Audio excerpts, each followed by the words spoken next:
Төсөөлөд үзтээ та сард хэдэн 100,000 долларын орлоготой. Танд 500 квадрат метр бүхий 3 давхар тансаг вилла. Гаражид тань хамгийн сүүлийн үеийн люкс машин байна. Сургууль, эмнэлэгт нэг ч сохор зоос төлөхгүй. Бүгд үнэгүй. Бүр өөрийн тосгоны нийтийн нисдэг тээврээр такси шиг зөрчин аялна.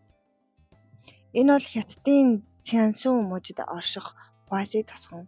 Тэд өөрсдөө дэлхийн хамгийн баян тосгон эсвэл социализмын Деважин гэж нэрлэдэг. Энэ тосгоны 2000 орчим үндсэн иргэн бүрийн банкны даасанд доод тал нь 100,000-аас 500,000 ам долларын хадгаламж бий гэгддэг. Гэвч энэ үлгэрийн мэд тансаглалын цаана асар том хатуу болцол нуугдж байв. Хэрв та Хуасигийн иргэн байгаад нэг л өдөр өөр газар амьдрахаар нуух эсвэл тосгоноосоо явахаар шийдвэл өөрийн хаус, машин, даасанд байгаа сая долларын бонусыг бүгдийг нь хураалгана.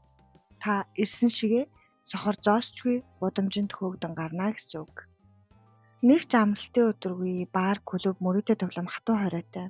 Тэгвэл энэ газар үнэхээр социализмын байгуулсан Деважин мөн үү? Эсвэл саятан тариачдыг хорсон Деважингийн хамгийн тансаг алтан шорон уу? Өнөөдөр та Хуаси тосгоны мандсан түүх, далд мүлжлэг ба уналтын бодит үннийг дэлгэх болно.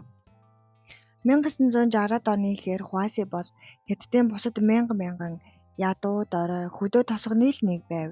Хүн ам нь дөнгөж 600 гаруйхан. Тэдэнд технологи, дэд бүтэц, илүүдэл хоол хүнс гэж байсангүй. Мао Цзэдуны их хүсрэлт болон соёлын хувьсгалын шуурганд хүмүүс өлсгөлөнд нэрвэгдэж зөвхөн газар тариалангаар амь зуудаг байлаа. Гэтэл яг энэ үед Ву Рэнбао гэгч залуу коммунист намын орон нутгийн нарийн бичгийн даргаар томилогдсон ирснээр тосгоны хувь заяа орвонгороо эргэсэн юм. Ву Рэнбао бол ердийн нэг намын түшмэл биш, асар том эдийн засгийн залжин мэдрэмжтэй хүн байв. Тэрээр зөвхөн будаа тариад хизээч ядуурлаас гарахгүйг ойлгож Бээжингийн төв засгийн газраас нууцаар 1969 онд тосгондоо анхны жижиг металл боловсруулах үйлдвэрийг байгуулжээ. Тэр үед хувийн үйлдвэрлэл эрхлэх нь амиа хорлсонтой адил аюултай байв. Ву Рэнбао үйлдвэрээ намын шалгалтаас нуухын тулд гадуур нь өндөр хашаа барьж өдөр нь тариагаа тарьж шөнө нь үйлдвэртэй ажиллах даалгаврыг иргэддээ өгч байваа. Гэвч 1978 онд Дэн Сяопин Хятадын эдийн засгийг дэлхийд нээхэд Хуаси тосгон хэдийн бүрэн үйлдвэртэй бэлтгэгдсэн ажилчидтай ганц газар байлаа. Ву Рэнбао тосгоны иргэдийн газрыг нэгтгэж бүх хөрөнгийг нь хувьцаа болгон Хуаси Групп хэмээх хамтын корпорацийг байгуулав. Тариачид хөдөөний ядуусаас шууд том корпорацийн хувьцаа эзэмшигчид болж хувирав. Ган төмөр, нэхмэл, хуванцар үйлдвэрлэлээр тэд жилд хэдэн 100 сая долларын ашиг олж ядуу тосгон асар том үйлдвэрлэлийн гигант болсон юм. 2000-ад он гэхэд Хуаси тосгон дэлхийн хэвлэл мэдээллийн хэрэгслийн анхаарлын төвд орлоо. Тосгоны захиргаанаас иргэдтэй олгож буй халамж дэлхийн аль ч баруун Европын нийгмийн хөтөлбөрийг даван гарсан юм. Үүнд үнэгүй орон сууц.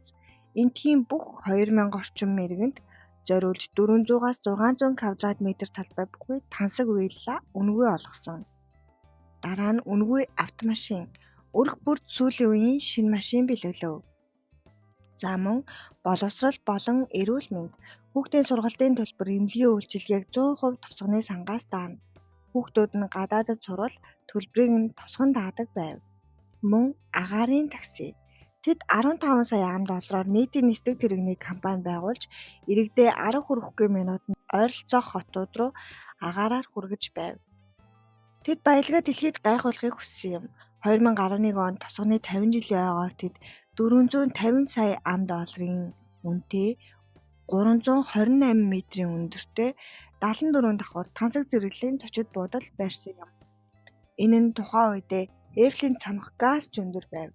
Буудлын 60 давхарт орших 1 тонны жинтэй цэвэр алтан үхрийг хөшөөн тэдний асар их баялагын бэлэгдэл болж байваа. Жил бүрийн эцэст тосгоны ашигын 80%-ийг иргэдэд ноогдол ашиг болгон хуваарлана. Иргэн бүрийн жилийн бонус багадаа 100,000-аас 400,000 ам долларт хүрч байлаа. Тэд Хятадын коммунист намын бүгдээрээ баяжих урайндор жинхэнэ Деважин байгуулсан мэт харагдаж байв. Бээжингийн төв засгийн газарч Хуасей тосгоныг Хятадын хөгжлийн загвар үзэсгэлэн болгон дэлхийн гадаадын зочид сэтгүүлчдэд гайхуулан үзүүлдэг байлаа. Гэвч энэ бүх тансаглалын цаана олон улсын шинжээчдийг цочрдуулсан хатуу дүрмүүд үйлчилдэг байв. Нэгдүгээр, санхүүгийн барьцаа. Тэдний даасанд байх сая долларын бонус нь үнэндээ иргэдийн гарт хизээч бэлнээр ирдэггүй байв. Бонусын 80% нь шууд Хуасей группийн хувьцаа болон дотоод хадгаламжийн банк руу буцаагаад хөрөнгө оруулалт нэрээр татагдана. Иргэд зөвхөн өдөр тутмын хоол хүнсний бэлэн мөнгө л авна. Хэрэв иргэд тосгоноос гарахаар шийдвэл тэр бүх сая долларын бонус хаус машинаа шууд хураалгана. За хоёрдугаарт амралтгүй амьдрал. Тосгонд 7 хоногийн 7 өдөр ажиллах шаардлагатай. Амралтын өдөр гэж бараг байхгүй. Бар, диско, клуб, мөрөөдөө тоглоом цогтруулах хундаг хатуу хоригдсон. Та хаашаа явж хинтээ уулзаж байгаагаа тосгоны зөвлөлт мэдээлэх ёстой. Дүрмийг зурчвал гэр бүлээрээ тосгоноос хөөгдөнө. Гэвч хамгийн том тэгш бус байдал нь тэдний нийгмийн амьдлалд байваа. Хуасей тосгонд ердөө 2000 орчим анхны иргэд буюу Вууренбаугийн угийн иргэд байдаг. Тэд бүх баялаг хувьцааг эзэмшинэ. Гэтэл тэдний үйлдвэр, байрлал, цэвэрлэгийн үйлчилгээний ажилд гаднаас ирж ажилладаг 30 мянгаас 50 мянган цагаач ажилчид байдаг байна. Энэ 30 мянган ажилчин харин өдөрт 12 цаг ажиллаж маш бага цалин авна. Тэдэнд ямар ч үнэгүй хаус, машин, эрүүл мэндийн даатгал хувьцаа олгохгүй. Тосгоны иргэд тэднийг доод ангиллын хүмүүс мэт үзнэ. Нэг үгээр хэлбэл 2000 саядан тариачдын тансаг амьдралыг ард нь байх 30 мянган ядуу цагаач ажилчдын хөлс цус дээр босгосон юм. Түүнчлэн Вууренбау өөрийн хүүхдүүд төрөл садангаа тосгоны бүх чухал албан тушаалд томилсон бөгөөд Хуасей группийн удирдлага зөвлөлийн 90%-ыг ганцхан Вууренбау гэр бүл эзэмшиж байлаа. 2013 онд тосгоны эцэг гэгддэг Вууренбау 84 наснда таалал төгслөө. Түүний оршуулганд коммунист намын өндөр албан тушаалнууд ирж хүндэтгэл үзүүлсэн ч түүний дараа тосгоныг удирдлагаар хангаж чадах хүн байсангүй. Түүний хүү Ву Хинбао болон гэр бүлийнхэн захиргааг гардан авсан ч гэлээ тэд гэр бүлийн клан систем үүсгэсэн гэж шүүмжлүүлж эхэлсэн. Дэлхийн ганц төмрийн хэрэгцээ багасж Хятад улс ногоон эрчим хүч рүү шилжснээр Хуасейгийн хуучин үйлдвэрүүд асар ашиггүй бол эхэлжээ. 2019 он гэхэд Хуасей групп 6.5 тэрбум гаруй $ам өрөнд орсон гэсэн мэдээлэл дэлхийд дэлгэгдэв. Тэд өрийн сүлжээндээ идэгдэж аялал жуулчлал нь зогсов. 2021 оны 2 сард Хуасей тосгонд асар том хямрал нүүрлэв.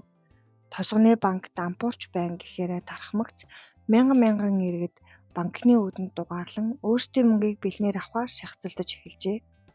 Тосгоны захиргаанаас иргэдийн ногдол ашиг хүртэх хэмжээ 30% байснаас 0.5% хүртэл бууруулсан юм. Сая долларын хадгаламжтай гэж итгэж байсан иргэд ганцхан шөнийн дотор өөрсдийн мөнгийг зүгээр тоо байсныг ойлгожээ. Эцэст нь Хятадын төв засгийн газар болон төрийн өмчит компаниуд Хуасей группийн хувьцааны дийлэх хэсгийг худалдан авч тосгоны захиргааг Ву гэр бүлийн гараас бүрэн гаргаснаар дампуурлаас аварсан юм. Хуасей тосгон бол нэг талаас ядуурлаас гарах гэсэн тариачдын агуу ялалт байв. Гэвч нөгөө талаас мөнгө ба тансаглалын хариуд хүн өөрийн эрх чөлөө сонголтоо золиошилж болохгүй харуулсан том сургамж болж үлджээ. Хэрэв танд ийм боломж олдвол насын эцэслэг хүртлээр ганцхан тосгоноос гарах эрхгүй хатуу дүрмийн дор амьдрахын хариуд үнгүй хаавал сая долларын саятан болохыг зөвшөөрөх үү? Сэтгэгдэл хэсэгт өөрийн бодлоо үлдээгээрэй. Бичлэг таалагдсан бол лайк болон subscribe дарахаа мартаоцай. Дараагийн сонирхолтой бичлэгээр уулзцаая. Баяртай.